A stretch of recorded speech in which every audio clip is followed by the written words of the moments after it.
नमस्कार दोस्तों, मैं निशांत कुमार पाठक आज आप सभी के सामने टॉपिक लेकर आया हूं फ्रांस की क्रांति पार्ट टू क्यों लिखा, क्योंकि मैं इसके पहले ऑलरेडी एक लेक्चर ले चुका है इसके ऊपर। ठीक है, तो आज फ्रेंच रेवोल्यूशन पार्ट टू में हम क्या कवर करेंगे, पहले मैं जरा आपको इसके बारे में बता दूं।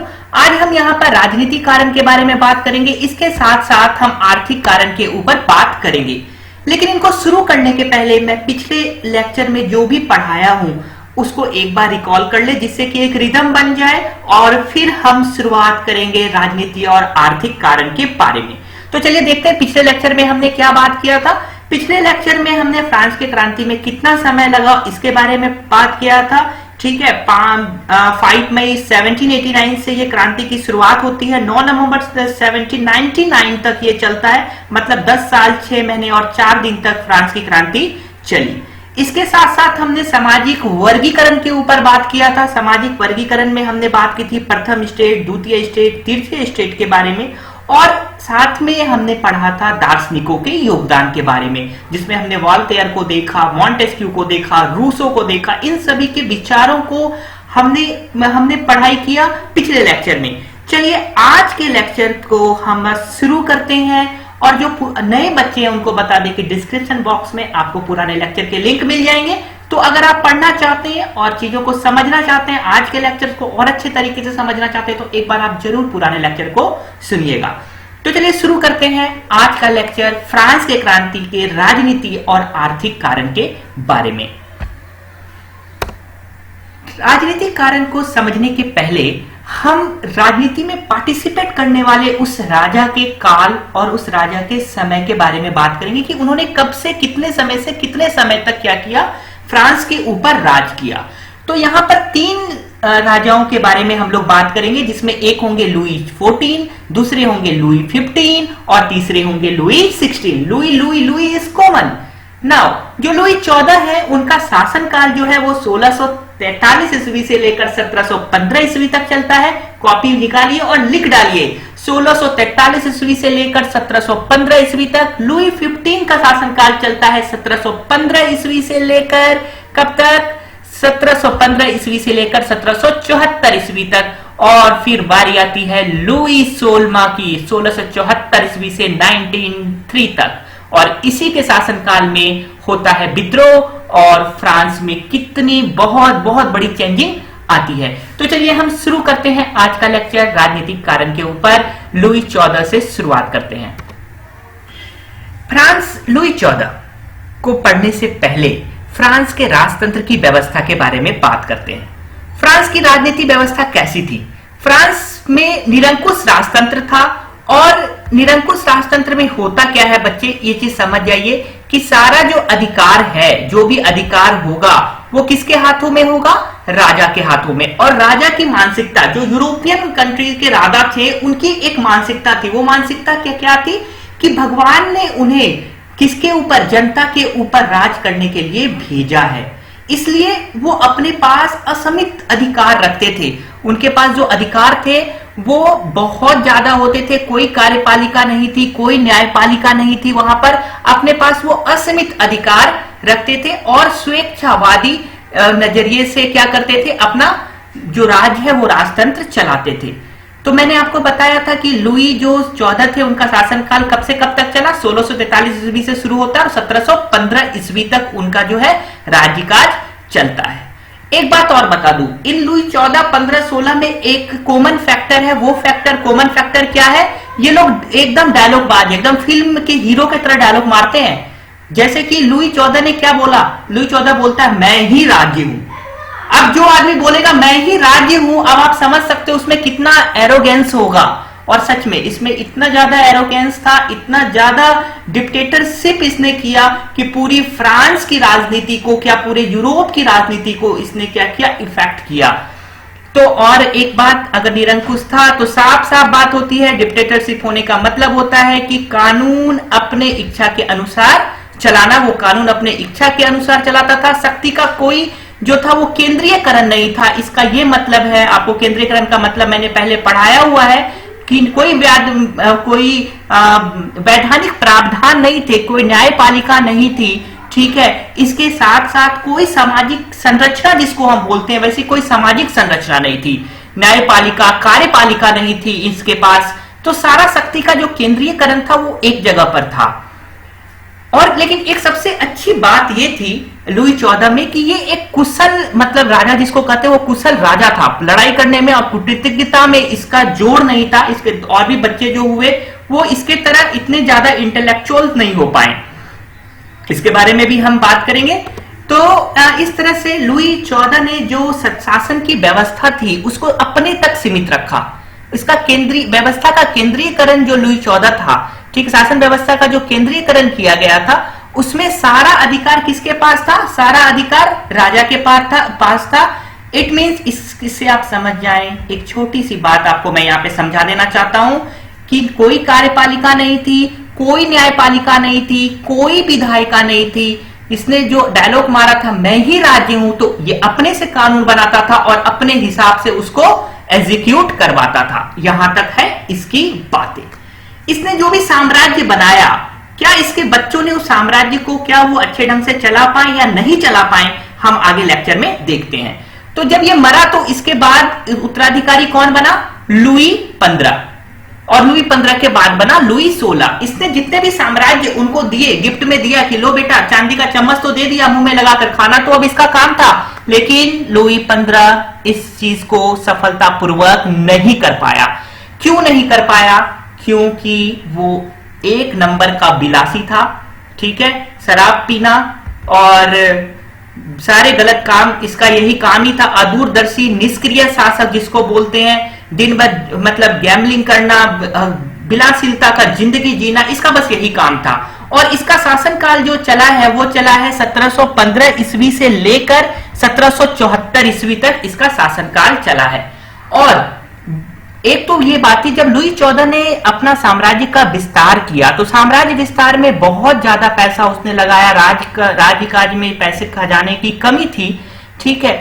और जब 15 आया, लुई 15 आया 14 के बाद, तो इसने भी इस चीज पर ध्यान नहीं दिया। उसने अपनी विलासिता के ऊपर ज्यादा ध्यान दिया। विलासी जिंदगी वो जीने लगा, अदूरदर्शी था और ताकत के नाम पर इसके पास कुछ भी नहीं था।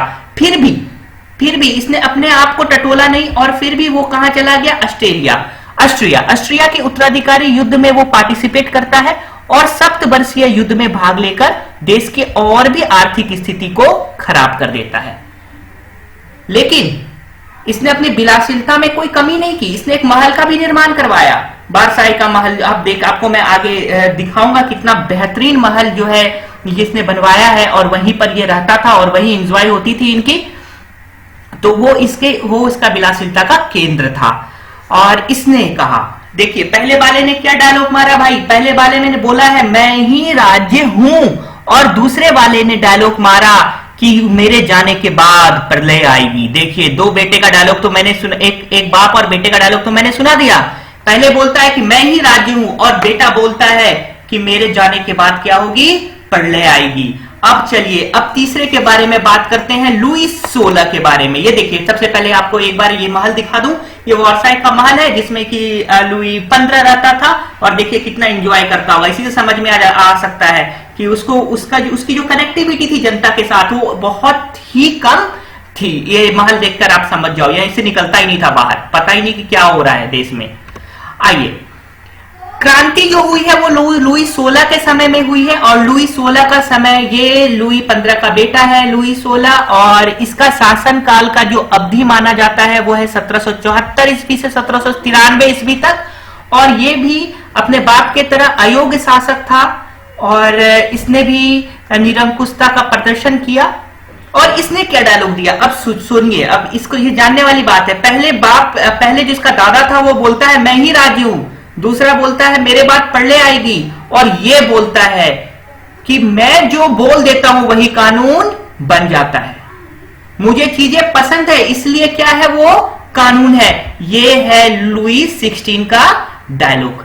इसकी पत्नी थी एंटोनिएट, उसका नाम था, और उसका ज्यादा इसके ऊपर प्रभाव था। वो ऑस्ट्रिया घराने से थी।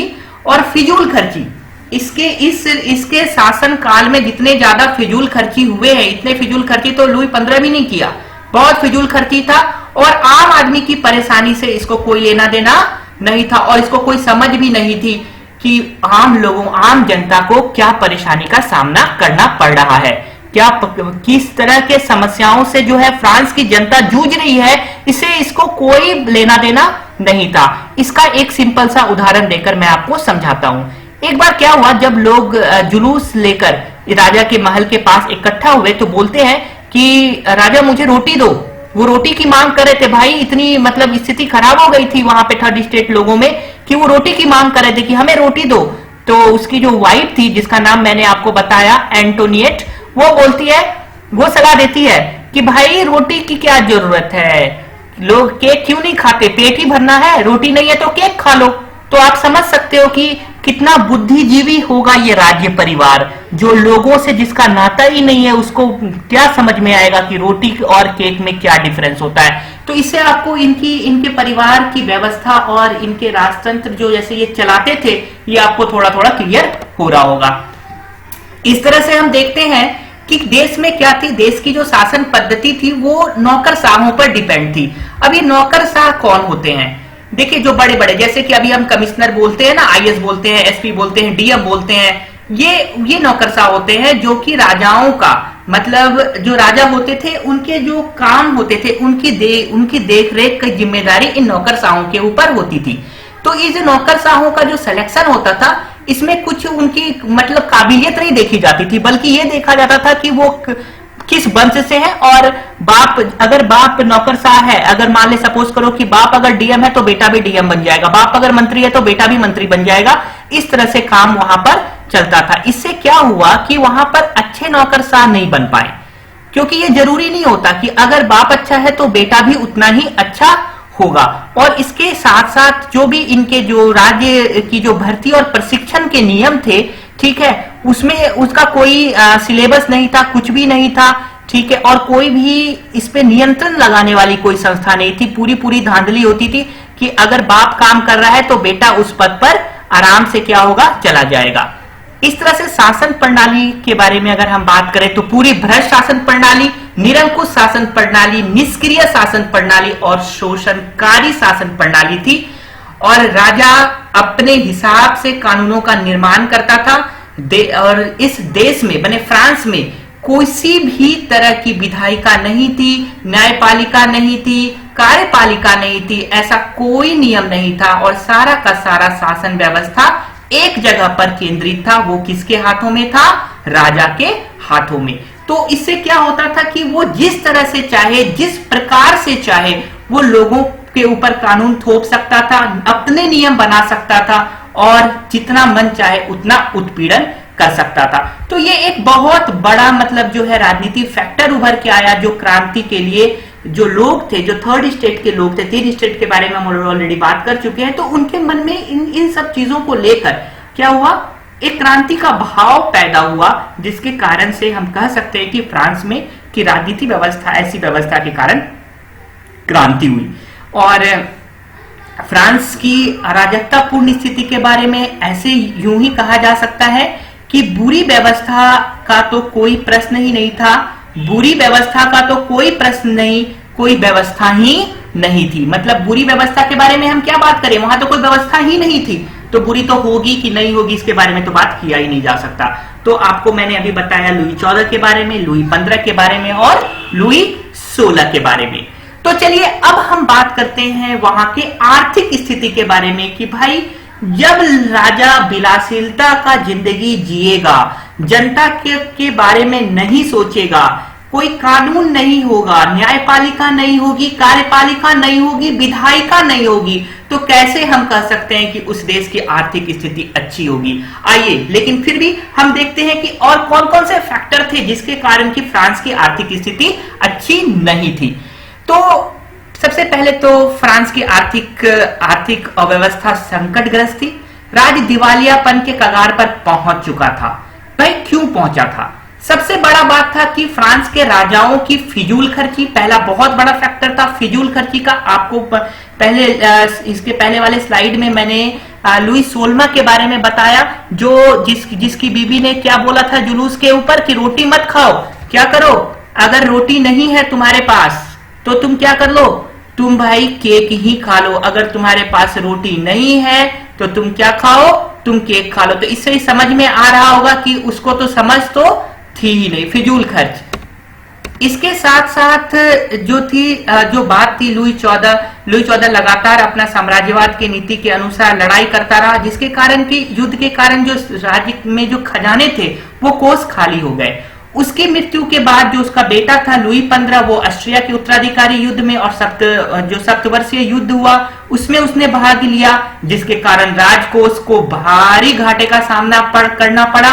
और अंततः जब लुई 16 आया, ठीक है, तो उसने अमेरिका को स्वतंत्र करवाने में, अमेरिकन का स्वतंत्रता के इतिहास जब मैंने पढ़ाया था उसमें बताया था मैंने कि फ्रांस का बहुत बड़ा योगदान था, तो फ्रांस ने बढ़ चढ़कर हिस्सा लिया, ठीक है, जिसके कारण से क्या हुआ, उसकी आर्थिक स्थिति और भी ज्यादा क्या हो गई, मतलब बदतर हो गई, आर्थिक स्थिति जर्जर हो गई। इसके साथ साथ और क्या प्रॉब्लम्स आए, अब हम इसके ऊपर देखते हैं। सम्राट, राजा और राजा के परिवार के लोग, राजा और राजा के परिवार के लोगों में अत्यधिक राशि खर्च की जाती थी। जो राज्य में जो भी कर आता था वो किसके ऊपर ज्यादा से ज्यादा खर्च किया जाता था, राजा और राजा के परिवार के ऊपर, उनके भरण पोषण के ऊपर, उनके कपड़े के ऊपर, उनके दवाई, उनके सभी चीजों के ऊपर ज्यादा से ज्यादा खर्चा किया जाता था। और इसीलिए कहा गया कि वारसाय का जो राजमहल था वो लूटपाट का एक बहुत बड़ा साधन बन गया था। जो ब्यूरोक्रेट्स थे, जो बड़े बड़े पोस्टों पर बैठे हुए थे, वो भी खुले हाथों से जो है मतलब चोरियां करते थे, राजकोष का पैसा निकालते थे, धन निकालते थे और अपने ऊपर खर्च करते थे, ना कि वो समाज की भलाई के ऊपर खर्च करते थे। इस तरह से ये जो प्रणाली थी, ये इस प्रणाली के कारण चारों तरफ क्या हो गया, असंतोष की भावना जो है वो फैलती चली गई। विशेषाधिकार के कारण जो संपन्न वर्ग थे, आपको 3 वर्गों के बारे में मैंने बताया है, यहाँ पे जिक्र करेंगे। पहला स्टेट बताया मैंने जो जिसमें उच्च पादरी वर्ग आते थे, और निम्न पादरी वर्ग। दूसरे स्टेट के बारे में बताया जिसमें कुलीन वर्ग आते थे, और तीसरे स्टेट के बारे में बताया जिसमें बुद्धिजीवी, किसान, मजदूर, ये सब लोग आते थे, ठीक है। तो आपको मैंने ये भी बताया था, पहले और दूसरे स्टेट के लोगों में उनको कर नहीं देना पड़ता था, लेकिन कर कौन देता था, सिर्फ थर्ड स्टेट के लोग, जो गरीब किसान होते थे, बुद्धिजीवी लोग होते थे, वकील होते थे, वो लोग कर देते थे। किनको भाई कर देते थे, जो प्रथम और द्वितीय स्टेट के लोग थे। इसके कारण से क्या हुआ, इसके कारण से वहां पर और ज्यादा जो आर्थिक विपन्नता थी और ज्यादा आ गई, और एकमात्र करदाता कौन बचा, जो थर्ड स्टेट के लोग थे। इस कारण वहां पर जो राजकोष था वो उसकी हालत और खराब होते चली गई। अब एक ही वर्ग कर देगा और तीन वर्ग खाने वाले होंगे, तो आप बताइए वो कैसे चला पाएंगे अपने देश को। इससे ये समझ में आती है उनकी व्यवस्था किस प्रकार की थी। सरकार फ्रांस में अब एक बहुत अच्छी बात आपको मैं बताने जा रहा हूं, उसको एकदम ध्यान से समझिएगा। जितना आय नहीं उससे ज्यादा अगर खर्च हो जाए तो लोग किस में चले जाते हैं भाई, या तो वो कर्ज में चले जाते हैं, या फिर वो क्या हो जाते हैं, या तो फिर वो लोन के शिकार, कर्ज के शिकार हो जाते हैं। कई बार तो अपनी जिंदगी को भी उनको खत्म करनी पड़ती है। यहां पर वही हो गया, फ्रांस में आय कम थी और व्यय ज्यादा था, खर्चा ज्यादा था, जिसके कारण सारी स्थिति, आर्थिक स्थिति क्या थी, डमाडोल थी। अब आगे देखते। अब इसके कारण से क्या हो गया, आपको मैंने पहले बोला अगर हमारा आय कम है, खर्चा ज्यादा है, तो क्या होगा, तो इससे क्या होगा कि हमारा ऋण का बोझ बढ़ता चला जाएगा। और ऐसा ही फ्रांस के साथ हुआ। उसका मूलधन की तो बात क्या, फ्रांस ब्याज चुकाने में भी असमर्थ था। मूल क्या चुकाएगा, मूलधन की तो बात क्या, फ्रांस ब्याज चुकाने में असमर्थ था, अर्थात राज्य क्या हो गया, दिवालियापन की स्थिति में जा पहुंचा। जब राजा बोलेगा कि मेरे पास पैसे नहीं है, तो आप समझ जाओ वो कैसे विकास कर पाएगा देश का। इससे क्या हुआ, इससे एक प्रॉब्लम आया। क्या प्रॉब्लम आया भाई, देश की जो आर्थिक दुर्व्यवस्था थी वो खराब हो गई। वाणिज्य व्यापार को प्रोत्साहन राजा के तरफ से नहीं मिल पाया, ठीक है। और सरकार की जो वाणिज्य नीति थी वो एकदम दोषपूर्ण हो गई, और जो व्यापार का विकास था वो संभव नहीं हो पाया। तो क्या क्या हमने अभी देखा आर्थिक कारणों में, कि राजा का जो राज्य कोष था, राजा का खर्चा ज्यादा और आय कम, जिसके कारण से क्या हो गया, वो ऋण के तले दब गया। इसके साथ साथ उसकी कोई आर्थिक नीति तो थी नहीं उसके पास। और ना ही कोई वाणिज्य नीति थी, कोई किसी तरह की उसके पास कोई नीति ही नहीं थी, जिसके कारण कि व्यापार का विकास संभव नहीं हो पाया और आर्थिक अर्थव्यवस्था उसकी उभर नहीं पाई। अब हम लुई 16 ने जब देखा कि उसकी आर्थिक स्थिति अच्छी नहीं है, तो उसने अपने कुछ वित्त मंत्री, वित्त सलाहकारों को बुलाया। ये जो वित्त सलाहकार थे ये बहुत अनुभवी थे, बहुत ही पढ़े लिखे लोग थे, जिसमें कि तुर्गो का नाम आता है, नेकर जैसे लोग थे जो उनके वित्त सलाहकार थे।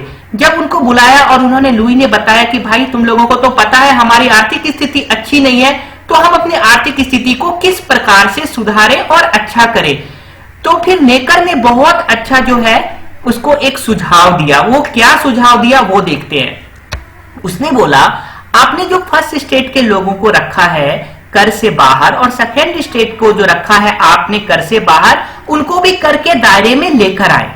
उनको भी क्या करें, कर के दायरे में लेकर आए। जब आप इन सभी स्टेट को कर के दायरे में लेकर आएंगे तो आपका जो राजकोषीय घाटा है वो घाटा घाटा नहीं रहेगा और आप आसानी से उस घाटे से क्या हो सकोगे, बाहर निकल जाओगे। लेकिन क्या हुआ, जो लुई 16 था नेकर की बात को तो सुन लेता है, लेकिन इस चीज को वो लागू करने में क्या हो जाता है, असफल रह जाता है। क्योंकि उसकी जब ये प्रपोजल्स फर्स्ट स्टेट और सेकेंड स्टेट के पास जाती है तो वो इन प्रस्तावों को पारित करने वो कहते हैं कि हम भाई इस कानून का विरोध करते हैं और हम टैक्स देश को नहीं देंगे, हम राजा को टैक्स नहीं देंगे। तो यहां पर यह प्रस्ताव आधा में ही रह जाता है। इसके बाद अब लुई 16 किसी भी तरीके से अपने राज्य को राजकीय घाटा से बाहर ले जाने के बारे में सोचता है। इसीलिए वो 1789 ईस्वी में एक स्टेट जनरल की बैठक बुलाना चाहता है और स्टेट जनरल की बैठक बुलाकर वो एक नया कानून बनाने की कोशिश करना चाहता है, जिससे कि देश की जो आर्थिक स्थिति है उसको सुधारा जा सके। और फ्रांस की क्रांति में इस स्टेट जनरल का, जो आप लिख लीजिए, एक स्टेट जनरल की मीटिंग कब होती है फ्रांस में, प्लीज आप सभी लोग अपने अपने कॉपी में नोट कर लें। ये 1789 ईस्वी में स्टेट जनरल की बैठक बुलाई जाती है। ठीक है, क्यों बुलाई जाती है, क्योंकि उनको अपने राजकीय घाटाओं से बाहर निकलना है, आर्थिक दुर्दशा को सही करना है। अब क्या होता है इसमें, हम आगे के स्लाइड्स में देखते हैं।